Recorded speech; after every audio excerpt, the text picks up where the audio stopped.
नागपुरात 4 दिवसांपूर्वी पडलेल्या संततधार पावसानंतर पावसाने चांगलीच दडी मारली आणि त्याचा परिणाम म्हणजे उकाळा इतका वाढलेला आहे की वातावरणामध्ये उकाळा वाढल्याने अनेक समस्या निर्माण होताना पाहायला मिळते आहे। महत्त्वाचं म्हणजे नागपुरातील तापमान जे आहे ते 25.2 अंश सेल्सिअसवर पोहोचलेलं आहे। तर विदर्भातील इतर जिल्ह्यांचा विचार केला तर सगळ्या जिल्ह्यातील तापमान जवळपास 30 अंश सेल्सिअसच्या वर पोहोचलेलं आहे।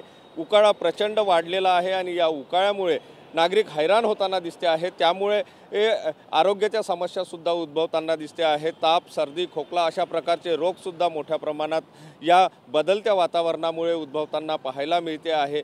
एकंदर जर बघितलं तर नागपूरमध्ये संततधार पावसानंतर गारवा निर्माण झालेला होता। त्यानंतर एसी कूलर जे आहे ते नागपूरकरांचे बंद झाले होते। मात्र पुन्हा एकदा एसी कूलर जे आहे ते नागपूरकरांना काढावे लागले आणि त्याचा परिणाम जो आहे तो आरोग्यावर सुद्धा होताना दिसतो आहे। महत्त्वाचं म्हणजे हवामान विभागाने 2 दिवसानंतर पावसाचा अंदाज वर्तविलेला आहे। मात्र आता जो उकाळा कायम आहे तो 2 दिवसपर्यंत नागपूरकरांना तसाच सहन करावा लागणार आहे।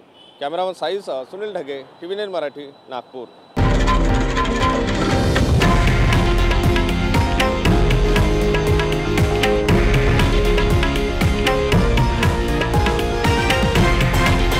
हे आहे देशातील नंबर 1 न्यूज नेटवर्क आणि आपण पाहत आहात TV9 मराठी, एकमेव।